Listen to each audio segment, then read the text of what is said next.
ടോയ്ലറ്റുകൾ water proofing ചെയ്യുമ്പോൾ ശ്രദ്ധിക്കേണ്ട ഒന്ന് രണ്ട് കാര്യങ്ങൾ ഞാനിന്ന് ഈ വീഡിയോയിൽ നിങ്ങളെ പരിചയപ്പെടുത്താം. പല ടൈപ്പ് വാട്ടർ പ്രൂഫിങ് ഇന്നിപ്പോൾ മാർക്കറ്റിലുണ്ട്.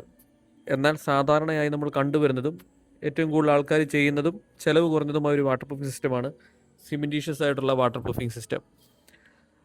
ഇപ്പം നമ്മൾ ഈ വീഡിയോയിൽ കാണുന്നത് ഒരു ടോയ്ലറ്റ് ക്ലീൻ ചെയ്ത് റെഡിയാക്കി ഇട്ടിരിക്കുന്ന ടോയ്ലറ്റിൻ്റെ പൈപ്പ് സീൽ ചെയ്തിരിക്കുന്നതും എല്ലാ 90 ഡിഗ്രി ആംഗിളിലും കർവ് ചെയ്തിരിക്കുന്നതുമാണ്. ഏറ്റവും കൂടുതൽ ഫസ്റ്റ് ലീക്കേജ് ഉണ്ടാകാൻ ഏറ്റവും ചാൻസ് ഉള്ളത് ഈ പൈപ്പിൻ്റെ ജോയിൻ്റ് വഴിയും കോർണർ വഴിയാണ്.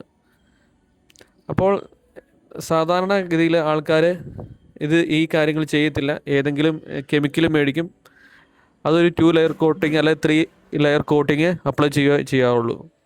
എന്നാൽ ഒരിക്കലും അങ്ങനെ ചെയ്യരുത്. അതിന് മുമ്പായിട്ട് നിങ്ങൾ ഇത്രയെങ്കിലും കാര്യങ്ങൾ മസ്റ്റായിട്ട് ചെയ്യണം. മെയിനായിട്ട് ഈ മെയിൻ PVC പൈപ്പിൻ്റെ ചുറ്റും ഫോക്സ് റോക്കിൻ്റെ GP2 എന്നുള്ള പൗഡർ എങ്കിലും ഇട്ട് PVC പൈപ്പ് പാക്ക് ചെയ്യുക. രണ്ടാമത് എല്ലാ 90 ഡിഗ്രിയിലും എല്ലാ കോർണറിലും കർവ് ചെയ്യുക, അല്ലെങ്കിൽ കോവിങ് എന്ന് പറയും.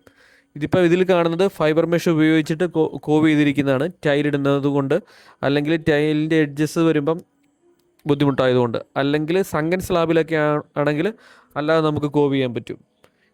ഈ രണ്ട് കാര്യം മസ്റ്റായിട്ട് ടോയ്ലറ്റ് വാട്ടർ പ്രൂഫിങ് ചെയ്യുമ്പോൾ ചെയ്തിരിക്കണം.